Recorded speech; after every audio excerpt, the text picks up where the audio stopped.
All right, good day, Grand Rising. Welcome everyone to the Peak Wellness Hour. We're excited to be here with you on this Saturday and every Saturday at 10 a.m. Eastern Standard Time for awesome, enlightening conversations. I am here with Edith, the founder and CEO of Peak Homecare Associates, which is located in Noblesville, Indiana. And it's super awesome because we service the majority of Central Indiana when it comes to your non-medical home care needs. Queen Edith is on the job now, advocating for patient care, resident care, client care. So we're super excited to have this conversation with you today. We're going to be talking about assistive devices. And you know what, Queen? I thought about it. What is it? Maybe 3 weeks ago, we started out and we were talking about it being National Safety Month and just different avenues of that. So this is right on time as we finish out the month. Thinking about safety, we talked about fatherhood and celebrating fathers, parenthood. So we've had all kinds of good conversations this month, every month, right? So we want you to definitely subscribe, like, and share, and go back and watch the videos that you have not seen. Some of them you might want to rewatch again because they're super cool and interesting. We never know how the conversation is going to go, but it's going to go always. So we're going to talk about safety first with our elders. We're going to talk about specifically assistive devices. So whether you are a senior or you are a caregiver of a senior, whether you're a family member or in healthcare, this is going to be good for you too, as refresher courses, right? On using walkers and canes. I know I had to look up some stuff today and refresh my mind because there are certain things I just don't have to do right now in my in my role. So just refreshing some techniques and some skills, learning some new skills. That is what the Peak Wellness Hour is about. That's what Peak Home Care Associates is about, is using our hands, touching the lives of those that we interact with. So we're super excited. Go ahead and do that quote because I just messed it all up, Queen. What's the quote with our whatsoever our hands find to do, we do it well. With all our hearts, definitely. Yes. Keep going, Queen. I couldn't have said it better. Go ahead. It's interesting. Hi, friends. Hi, everyone. Let me see if I can see the conversation. Not yet. It's not recording. But hi, everyone. Happy Saturday. Today is June 22nd. June is the best month of the entire year. I root for December too because everyone, my mother, my son, Queen Angelina, everyone I know that I've gotten on well with was born in December, October, November, December, these 3 months. So yeah, I can root for that too anyway, but that's besides the point. But it's interesting when you're talking about assistive devices because I realized that I didn't know on which side a cane is supposed to go. I realized that, okay, so I just assumed that it goes to the weak side, but I guess I was wrong. So you see, there's so much we don't know. So I'm excited about this topic and what we are about to learn, not just you out there, me. And we can all refresh ourselves with something that we did not know before. So Queen, take over. All right. Well, here's an interesting fact that many of us did not know, except maybe one person, and that is the Queen's birthday. We talked about birthdays. Queen Edith had a birthday this past Thursday, so June is a month to celebrate. We celebrated fatherhood, parenthood. We talked about safety. June is big. We have a Queen's birthday here to celebrate. So happy birthday to you. Thank you. Not belated. We celebrate you every day, right? That's right. Yes, definitely celebrate you. Yeah. So, send some love in the chat if you're watching. Make sure you all follow Queen Edith. Follow us all. The links are in the descriptions. The links to get to our Peak Home Care Associate YouTube page. We want to grow that page. We're on Facebook, of course, but we want to broaden our horizon. So we would love for you to watch us on the Peak Home Care Associates YouTube page, and you can find that by just going to Peak Home Care Associates. Okay, so Yeah. like and share. So yeah, we're talking about safety. Interesting situation. So we decided to have this conversation, and my husband gets a call this morning, and someone has fallen. He was called. He received the call just to be alerted that there was a fall event, and everything was okay, but there was a fall event. And so, what had happened, without violating HIPAA or anyone's privacy, out of respect, what had happened was this individual was getting up and getting into the wheelchair, and the wheelchair brake, the brakes were not on, and so he slid out of the wheelchair. This is what I want to say about wheelchairs, and this is not a senior thing. We have people that have incidents where we have hip replacements, knee replacements. We're not seniors, and we wind up in a wheelchair or on crutches or canes. It's just as important to know how to operate these things, period. When it comes to wheelchairs, I see a lot of individuals that don't lock those brakes when they're moving. A lot of times it's because it's inconvenient. It's difficult to try to jolt those brakes back and forth. Whether you can't reach them appropriately, whether you have to put some force into it, and you don't have that strength in your upper arms. That is, yes, it's a big deal. And so a lot of seniors, a lot of individuals learn how to get up and down, not locking those brakes. But all it takes is one slip, and those wheels are under you. So you want to think of it like if you were driving slow in a car. Okay, you're doing 50 down the road, and you decide to slow down to 30, now 20, now 10. Now you're just cruising along, barely going. You wouldn't just get out the car without putting on the brakes. You have to put the brakes on. So that's very important. I think Grand Rising, Queen Mother, thank you for joining us. Very, very peaceful morning. Thank you. So yeah, we want to think about those things. It's always safety first. I think, and I don't know, tell me what you think, Queen. From what I've seen, a lot of women, it's a pride thing for more women than men, where the cane or the walker doesn't look so hot, it's not so sexy, it's not so youthful, and so we try to put our pride on, and we're walking without these devices, not realizing the safety issue behind it. And I always tell people, a cane and a walker is sexier than laying up in a bed with a broken hip. You just got to choose your level of sexy. So, and I think our pride comes from our safety, because as we do age, all of us, our bones are not as strong.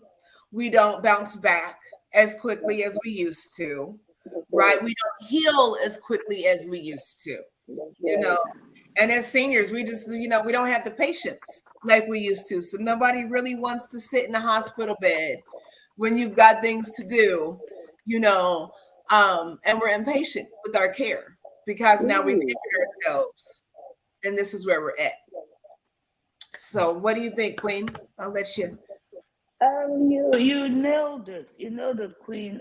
Safety first. Mm-hmm. And definitely, I know a few seniors who definitely do not want to be bothered with some of these assistive devices. I think, I believe that once they feel like once they start using it, what is next? It's over. Now they need help to walk. They need this. So they would rather put strain on their backs, than use the assistive device. The very thing they are trying not to use, they are pushing themselves to use it, because when you don't use it early enough, your back hurts more. Now you're forced to use it. So safety is first. And honestly, it's also good to keep your health where it should be. In other words, if you have a knee problem, you are preventing it from getting worse by using these assistive devices, the walkers and the canes and all of that stuff.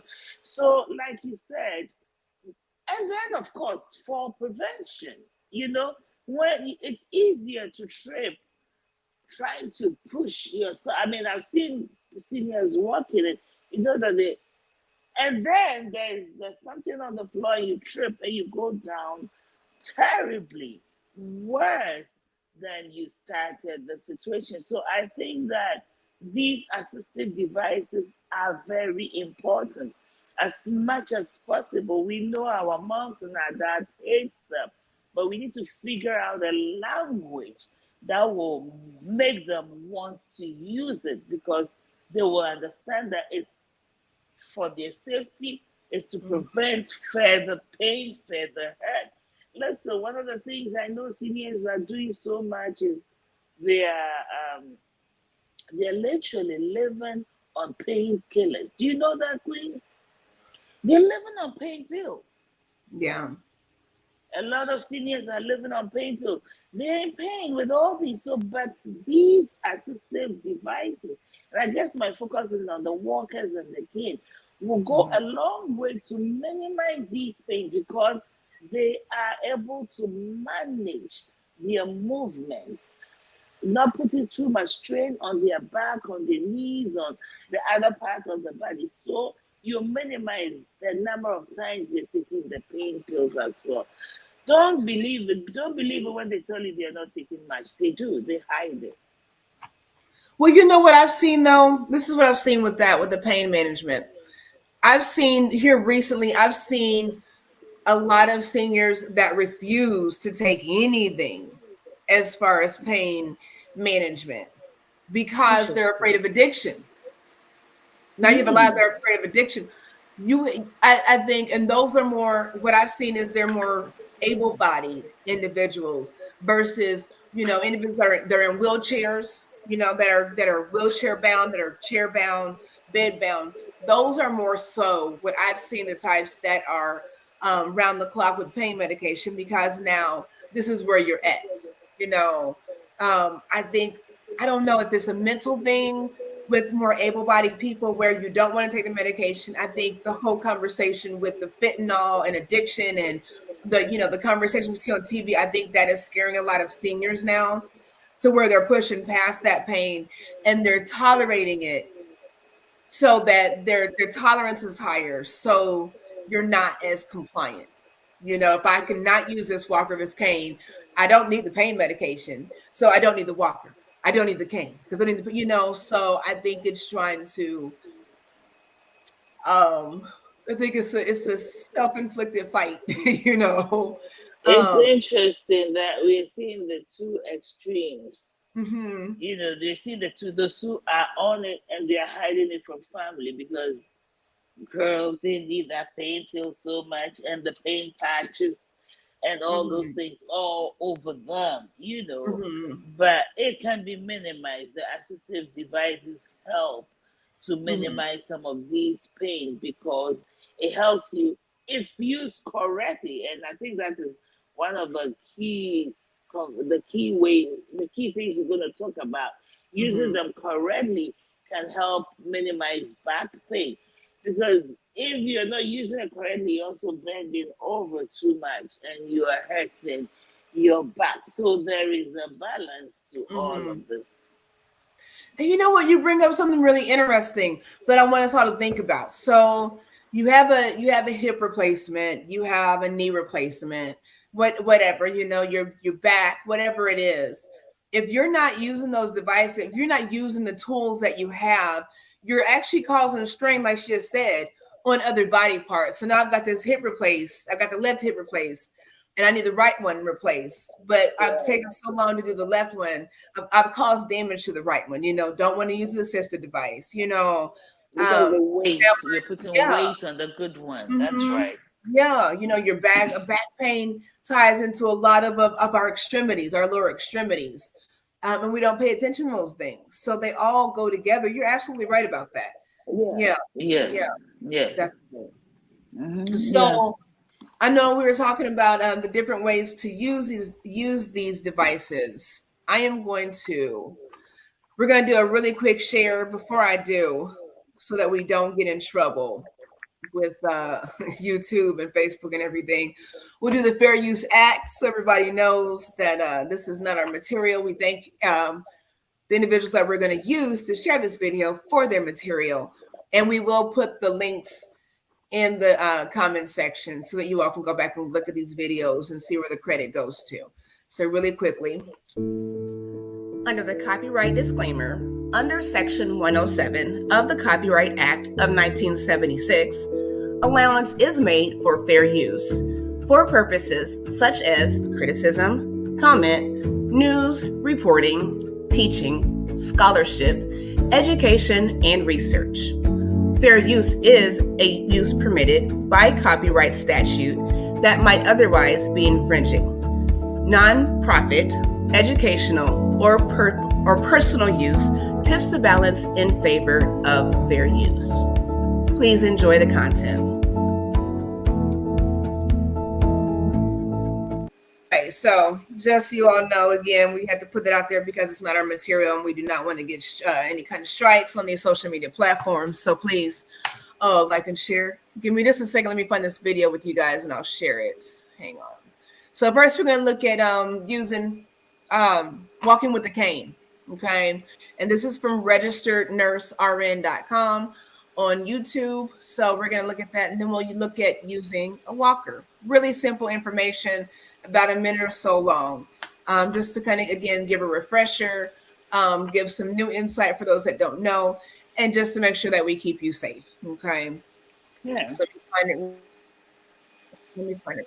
real quick. Okay, I found it. I didn't want you guys to hear the noise in the background. Okay. Let us see. Make sure you all hit the like button and share. I hope you all are enjoying your weekend so far. Okay, what's this look like on here? I'll make it bigger so you all can see it. Okay, here we go. Okay, cool. This is with registerednursern.com, and in this video, I'm going to demonstrate how to walk with a cane. Before a patient starts using their cane and practicing with it, you want to make sure that they are wearing a gait belt for safety. In addition, you're going to stand on the patient's weak side in case they lose their balance. So whenever they start using the cane, they want to make sure that they're in the proper position. The position that they want to be in, they want to make sure that they are positioning the tip of the cane at least 4 inches from the side of the foot. And they want to hold the cane on the strong side of the body. So remember that. The cane needs to be on the strong side. Very important concept to remember. So how are they going to actually ambulate with this cane? Well, to ambulate with the cane, what they're going to do is they're going to move the cane with the weak side together forward. So they move the cane along with their weak side together. Then they will move the strong side forward.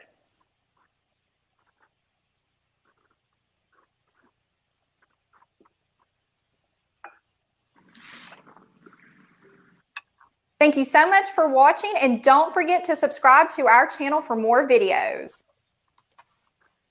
Okay, so like Queen Edith said, a refresher course is important. I think that I'm just going to be honest. Look, a refresher course is important. That's all I'm going to say. But how many of us honestly are using these devices and we don't know how to do it properly? You know, just seeing that. That's why I want to share that video. Just seeing that, I think, is important to actually understand what we need to be doing safety-wise, especially if we are caring for someone that is using these devices, right? We want to be able to make sure that we're giving them the proper information and they know what they're doing. So that's a big deal. We're going to look at hang on, the walker one real quick. Give me just a second. Please like and share. Give me a second.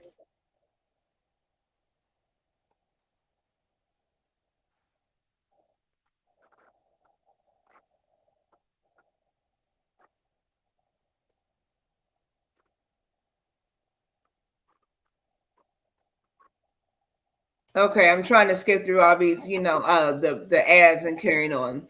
I've not reached a level to where I want to pay for YouTube's ad-free stuff yet. So, okay. All right, this is on walkers, everyone. Please like and share. We're going to watch this really quickly, and we'll finish the conversation. It's Sarah with registerednursern.com. And in this video, I'm going to demonstrate how to ambulate with a walker. To ambulate with a walker, first the patient's going to get in position and hold on to the hand grips of the walker. First, they will lift and move the walker forward and then make sure all 4 points of the walker are touching the ground. Then they will move the weak side, put weight on the hands via the hand grips, and then move the strong side. Again, they will lift the walker, move it forward, make sure all 4 points are on the ground. Then they will move the weak side, put weight on the hand grips, and then move the strong side.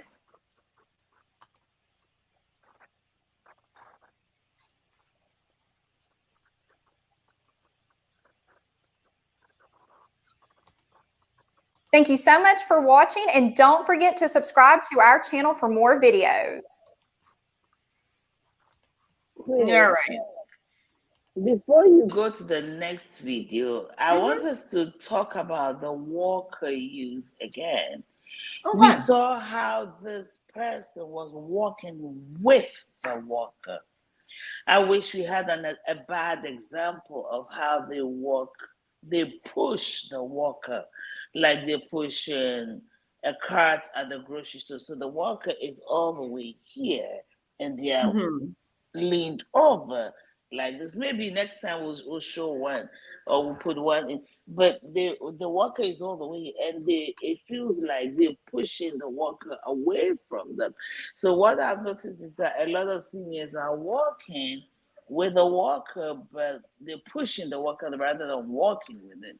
This is the correct way to use a walker.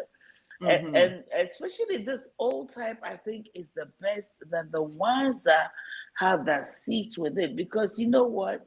Those things can get in the way of walking. It's convenient if you have to sit down somewhere in the middle of the way, but it's not the best to use for proper walking techniques. That's just my... I think with the rollators, I think they're better if it's more so if balance is not an issue. You know, if you not balance, maybe if you have weakness versus, you're looking for some stability, you know how you can get up in the morning and you can just kind of be off, your equilibrium can be off. I think with the rollators, it's more appropriate for people, like you see people that walk quickly, they're good with the rollator. If you have an issue with ambulation, you don't need a rollator. You need to learn how to slow down, so if you're able to move like that, then I think it works. And I did find one about the wrong way to do it, if you want to look at it. Yeah, I like that. Let's look at it. But did you know that walking with these, whilst you're in, is the weak leg that goes in first? Did you know that? I'm sorry, Quinn, say it one more time. Did I know what? I'm so sorry. In the walker, when she was demonstrating, the weak leg moves first. Yeah. So that's why I said the refreshers are needed. They're needed. Yeah. So you move the weak leg first, and then you get a good grip, and then you bring the right one, so the weak can stand.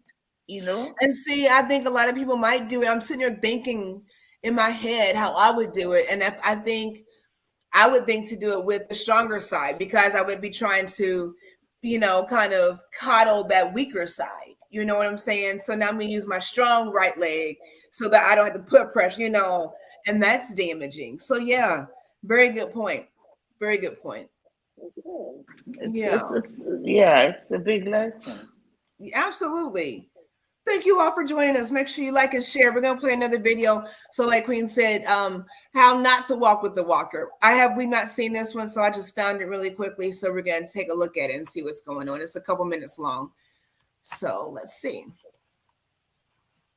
And this is with your PT guy. So I'll put the information in there for that in the link in the comments, and you guys can look at that if you want. So here we go.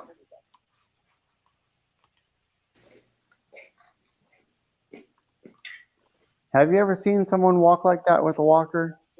Hopefully it's not you. In this video, I'm going to show you how to walk with a walker the right way so you can stay independent and enjoy your life. Disclaimer! The first thing you need to know about walking with a walker is where to stand in the walker. Now, a lot of therapists, a lot of people will say, stand in the walker, stand in the walker, stand in the walker. Well, if you stand in the walker like this, yes, your posture looks pretty good. But the first thing is, really quickly, I want to point out to you all how short that walker is. And I hope he addresses this, how short that walker is to his arm length. Okay. Like we said, we had not seen this. So hopefully he addresses this, because that's part of the issue where we're not having therapy or someone that knows what they're doing. Make sure that height of those walkers are properly positioned for your safety. So sorry to interrupt that. Just wanted to share that. it's minimizing how far you can stride out with your leg, okay? You can't really stride very far out with your leg if you're standing so far inside of the walker. The second reason I don't usually like to tell people stand in the walker is because if someone calls your name and you're walking along and someone says, hey, you're a PT guy, hey, Sean, and I look back, I start to lose my balance backwards because my feet are in front of the pivot point, which are the tennis balls in the back, okay? Very dangerous, very dangerous. That is not where I recommend people stand. Where should you stand? Well, you also don't want to stand back here because look at my posture. This looks ridiculous, right? Because it is. It's going to shorten your steps, and you won't be able to pick up your feet so high, and then you're going to clip your foot, and you're going to end up falling, okay? So you really want to be right between those tennis balls, okay? The arch of my foot and my hip is pretty much at the back part of the leg, okay? That's where you want to be when you're standing using the walker. That's the number one piece of information you just need to know. If you keep yourself there, that's going to be great. Now, let's move on to some other things. Let's put it into practice while we're seeing this, seeing us walk. So, I'm going to stand in the walker. I'm going to stride out, okay? And notice my hips are still staying about at the back part of the walker. So I have plenty of space to extend my leg out, stride out. And when I do that, it just looks nice and natural, okay? So that's, again, the first thing you need to know, where to stand with the walker, all right? Now, second thing you need to know is where you're supposed to look. A lot of times people will say, look up, look up, look up. Well, if someone's down here and they look up, it looks ridiculous. It looks even worse because it is worse, and it's going to lead to neck pain and headaches and all these things, okay? Not a good idea. So instead of, or stand up tall, stand up tall. If they try to do that, now they're still trying to walk. They can't do it. They have to fix where they stand, and they have to look ahead. That's the key. Look ahead when you're walking. So let me show you. Let me back up here. I have my feet standing where they're supposed to go. I have my shoulders back, my butt tucked in, and I'm looking out about 15 feet. And I'm just kind of scanning the environment, okay? So I'm walking like this, and I'm looking out, watching out for any risks, any threats to falls, whatever the case is, dogs, pets, toys, whatever the case is. If you look out, that's what you want to try to do. Stand in that walk right here, look out as you're going, shoulders back. That's a good cue to give someone when they're trying to walk. Don't say just stand tall, look out, okay? Keep your foot in the back by the tennis balls and look out. Let me show you one more time how that looks. Okay, here we go. I'm right where I'm supposed to be. I'm looking out, I'm striding along. I can turn either way. I'm staying in the back part of the walker. I'm not too far back, I'm not too far forward. I'm looking out, shoulders are back. That is the way you can walk with a walker appropriately. If you like this video, be sure to hit that like button down below. And if you want more videos to teach you how to move better and stay independent so you can enjoy your life, make sure you click the button down below to subscribe. We'll see you in the next video. He didn't address the length, the length of it. So that's something we need to be cognizant of. We have to make sure that their hands are not so straight down that, it feels unnatural. A little bend in the arm.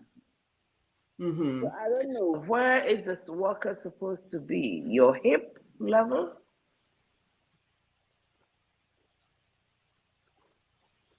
I don't think it. No. I don't know. I'm looking. No.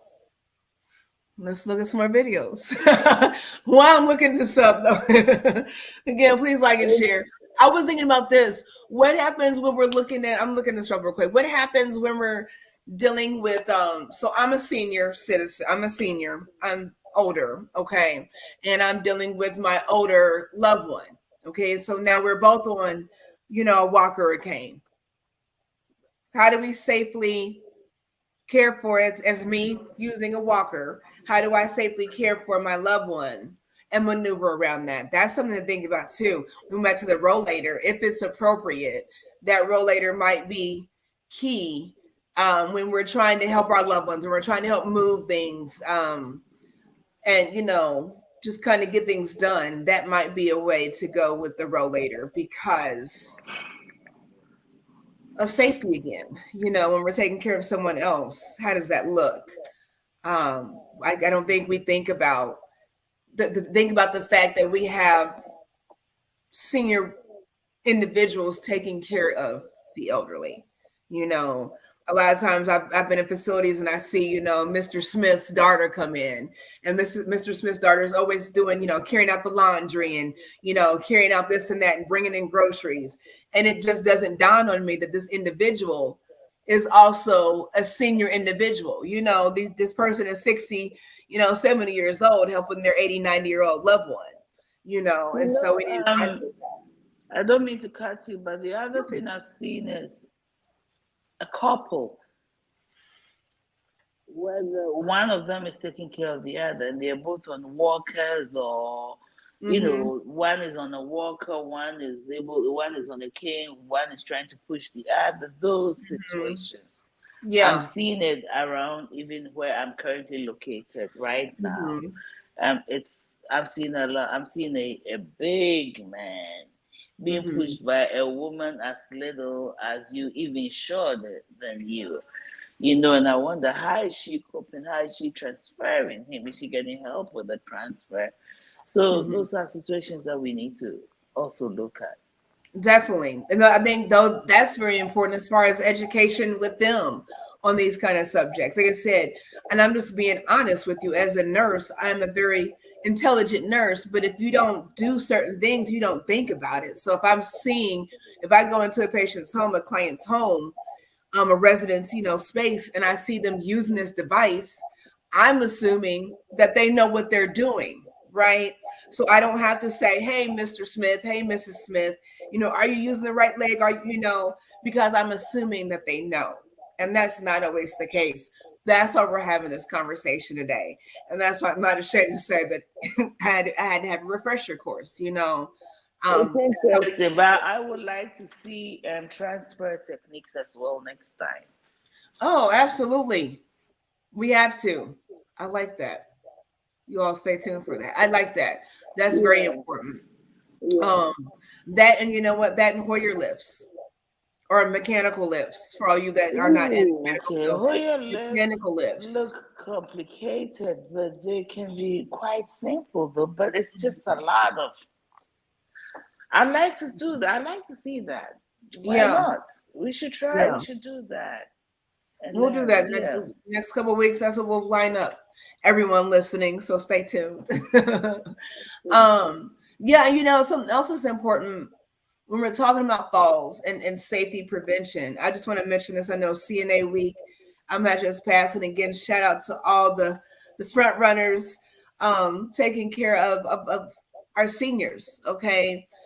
It's so important for us to remember that even as a nurse, when you see someone on the ground that is fallen, you don't get them up. You know, and it's not to belittle. I mean, anybody can assess. You know, I think it's just, again, it's a matter of being mindful of things. You have nurses that get it, you know, swoop somebody up and you didn't assess them, you know, because Mr. Smith always falls. He always does this. You still have to assess these falls. There's been so many incidences in facilities, in homes, where people have sustained an injury, a fracture, and they've gone days and weeks. Nobody knows because you've gotten them up. I'll be honest, I've done it. I've assessed a patient with another nurse there. I've gone and assessed the patient, make sure that, you know, nothing's broken. And a few days later, something's off. I don't know. And it's a hip, you know, and there you have to assess those things. So it's very important that we take the proper steps when we see our loved ones on the floor. You know, don't be so quick to make moves. You know, they may have hit in their head, you know, a whole lot of things, neck injuries, back, a whole lot of things that can go on. So make sure we're being very mindful of those things when we walk into these situations. Okay. So what was I looking for? We were looking for where the walker needs to be, like where he had it a little underneath or around his hip. Does it go at the hip, a little around the waist? Will it be too high at the waist level, between the waist and the hip?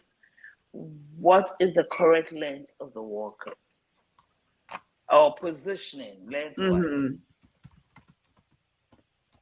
Okay, let's see. We're looking for.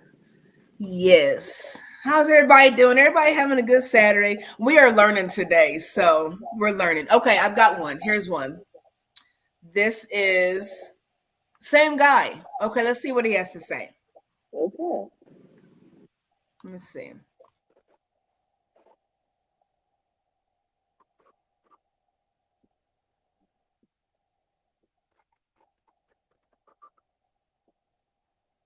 Are these videos on our website? Because I like our caregivers to also watch it. I can certainly put them on there. I put the links in this description, in this in the comments, so I can go back and put them on there for sure.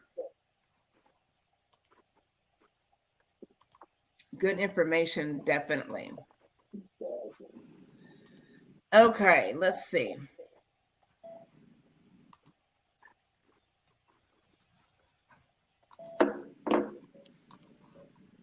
Greetings. Is your walker too high, like for Jubilee here? Or maybe it's a little too low? How do you even know what the right height is? I'm Dr. Sean. I'm your PT guy, and our videos help you learn how to move better and stay independent so you can enjoy your life. In this video, I'm going to show you how you can adjust your walker so it's at the right height. Let's get started. Disclaimer! So the walker was way too high for my daughter Jubilee, and it's also too high for my wife. It's almost as tall as she is. It is. Look at that. It's almost to her nose. I see that. So It's too tall for my wife, and you can tell by too much bending in her elbow. So how do you fix this walker? How do you make it the correct height? Well, you use the wrist, okay? You use the person's wrist. So you have someone stand up nice and tall by the walker, have them drop the arm down, and watch to see where the wrist comes. So this is significantly lower than the handle here. So we need to drop this walker down. So let me go ahead and drop that down probably about 2 or 3 notches. When you drop the walkers down for the height, they have these buttons right here. You see that button, Jubilee? Yeah. See it? Yeah. You want to try pushing it? Try. Push hard. Oh, you got a little bit. You're going to need some help, aren't you? No. Yeah? No? You got it? Okay, I got it. So you're going to need a little bit of help if you're Jubilee strength. But you push this button in, and you slide it up. I'm going to do 3 notches, I think will do it. So on each of the legs, otherwise it'll be cattywampus. So make sure the numbers are all lined up there.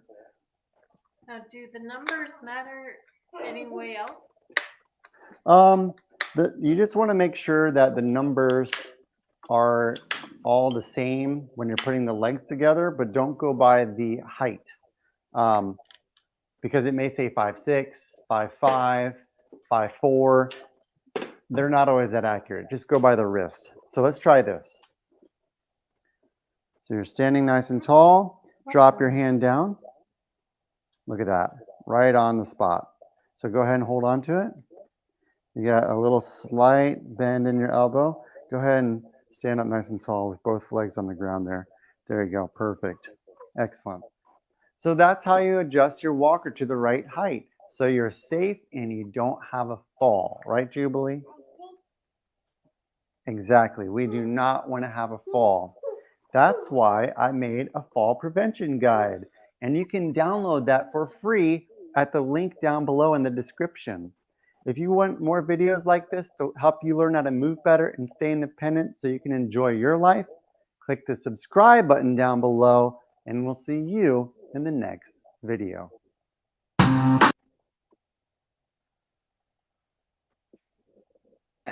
Okay, so there that is. I put the link in the chat. So I'm going to find the link that he's talking about. And I'll put that in there for you guys. That's awesome because, did you know wrist length? It has to match where your wrist is basically. I did not. I did not. It's interesting the little things we overlook because it's almost been routine and we have lost sight of the little details. Mm-hmm. And this is so important, to teach CNAs, to teach home health aides, to teach every single one of us. Because if I had to adjust a walker for a client, I probably would get it wrong. And he made a statement. He said, look up. The correct statement is look ahead. Because we definitely don't want them to look up. We want them to look forward, keep their eyes forward. So, and stand up straight. But how do they stand up straight when the adjustment is wrong? So, seriously, this is good for me. I was hoping that he was going to show how it looked if you did have a hunchback and having to walk like that with the walker. I was hoping the second time around that he was going to show that, just as far as looking forward, and not up. But we get the gist. Maybe somebody else has it. We can show it another time. But definitely. Yes, putting in hearing aids. Mm-hmm. One of the things I noticed during COVID was that people who had hearing aids and had glasses and had to wear the mask, the back of the ears hurt so bad. Did you notice that? So how do you handle that? Situations like that? Because some of them are still wearing masks, even though, COVID is now still with us. But yeah, but I like to see transfer techniques, standing up techniques, sitting back down, techniques, and I would like to see those if we can continue with some of these safety measures for Absolutely. next week. Yes, yes. Absolutely. This has been educative for me. Yes. You know. Yes, I love that. We always have these conversations. I'm thinking of course, we're all over the place all the time with amazing conversations. And hopefully it's been a help to you all. It's been a while since we've hit on healthcare topics. So this this has been fun. Yeah. Absolutely. And people are taking care of their families at home and adjusting these workers. Mhm. I don't know if I'm a fan of the rollator. I don't know if I'm a big fan. It has its perks, its benefits, but if someone really needs to properly ambulate, then these workers are the way to go. The rollator look fancy and all, but because you can put your stuff in there, you know what I mean? Mhm. So it's easier to. But even these, there's a way you can put a table on the what do you call it, on the walker, so they can keep their drinks and stuff safe. Right. I like to see how that goes for safety, but I tell you what, we've got what? We've got 12 more minutes. I found a 4-minute video if you want to see the comparison with the walker versus the rollator. yeah, I like that. I like that. Let's see. Yeah, See, please. we have fun all the time together. I'm just over here giggling. I'm super excited about education. Okay, let's see. Hang on. I found one. You all hit the like button, please, and thank you.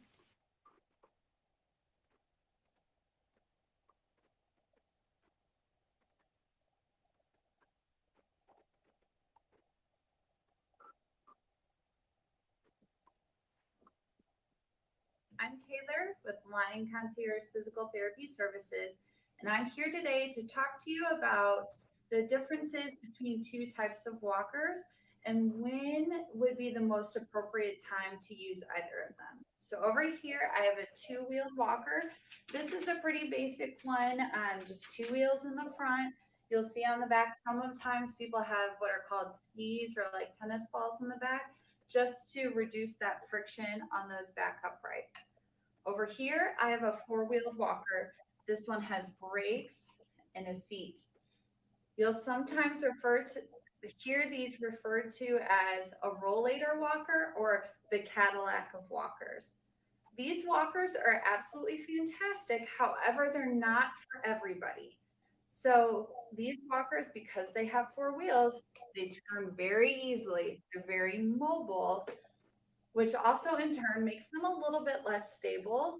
If you're someone that is constantly bent over or kind of walks like this is definitely not the walker for you because this one can easily get away from you, especially on more firm, like hardwood floors or tile, or especially if you're going up and down any inclines or ramps. You have to be really careful with this device because it is so mobile.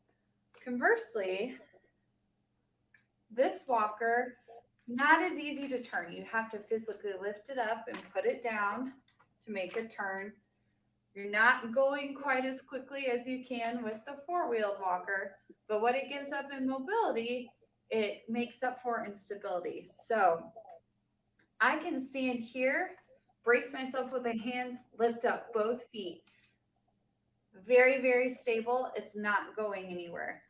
I don't even want to try to do that on the four-wheeled walker because I'd likely fall on the floor. So this is the walker if for any reason you're not able to bear full weight through both legs or really need to brace yourself with those arms due to pain, new surgery, anything like that.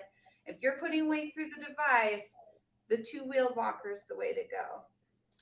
Now, if your walking pattern is actually pretty good, you're able to bear weight on both legs easily, but your balance isn't quite perfect, you can still use a four-wheeled walker. Sometimes just having your hands on the supports gives you that little bit of extra balance that you need without necessarily going fully to a two-wheeled walker. These walkers are absolutely great for anyone, again, who has a really excellent walking pattern, but maybe fatigues pretty quickly, because you can walk as far as you're able, then park the device against a wall, and then sit down and rest before you continue on your way.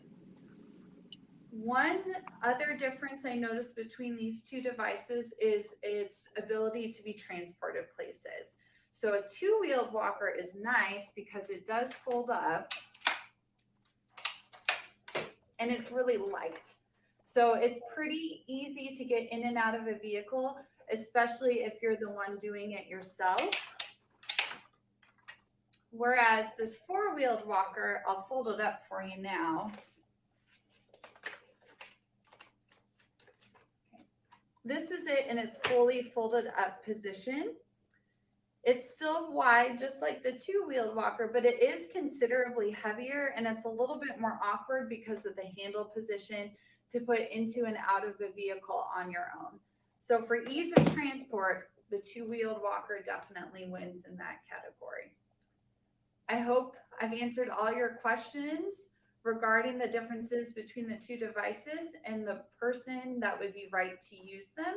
However, if you have any further questions, please feel free to comment below or give us a call at Line Concierge Physical Therapy Services. Thanks for watching, and I hope you have a good rest of your day. Okay. So there's that. Okay. So hopefully that kind the of differences, yes. That's what I was thinking. More like general weakness kind of thing with the walker or with the rollator. Right. Yeah. Right. So there we go. There are some differences. Good information. Good idea, Queen. Good idea. Good information. What else we got? I think this will be it for today, but definitely we want to do the standing up, the transfer, techniques if we can. And so, because there are people doing this at home, and when they come to our website, our Facebook page, we should be able to have something for them to use. Yes. Good. We should have something for them to look at and benefit from. I think this is great. Yes, awesome. We really appreciate you all joining us. Queen, we're going to get out of here. You want to tell them how to get a hold of us? I love it when you say it. Okay, so we definitely are in Noblesville. That's where our office is, our physical office. However, we have the, what do you call it? Virtual office, so to speak. What I mean is we have a website, we have phone numbers, we have Facebook page, we have YouTube. You can send us messages in any of these places, okay? You can send us messages and we respond. Let me share this. So yesterday I got a message from the website. A lady said she needed help for her husband, blah, blah, blah. And she made it very clear that she did not want to talk on the phone. So I went ahead and responded to an email back and forth. We did that a few times. And finally, she said, "You are the only provider who has respected my request for email-only conversations." And I said, listening to our clients is key to providing service. We listen.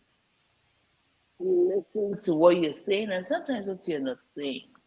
We listen so we can hear. And when we hear, we can give you what we need. And when we are not sure, we always ask for clarification. I felt so proud of myself when she wrote that to me. I said, thank you. We try. So we listen. We like to listen to you. We want to know what you really need. So that's one of the things. Whatever our hands find to do includes our listening abilities. Listen. So you can reach us on Facebook, from YouTube, from our website, and you can call us on the phone or even text us. Reach out to us some way, somehow. When the number is a cell phone, it is stated that it's a cell phone. So reach out to us with any questions you might have. You may not be ready to start now, but you can always start the conversation. 317-863-0832 is our number. Info at Homecare Associates is an email address you can reach us onto or reach us at. But we are here to listen and to give you exactly what you need. Thank you for spending your Saturday with us. We love and appreciate you. Homecare Associates, Noblesville, Indiana, whatsoever our hands find to do, we promise you, we do it with all our hearts. Thank you. Thank you. Peace, love, and blessings to you all. And happy birthday to the Queen. Thank you. Bye.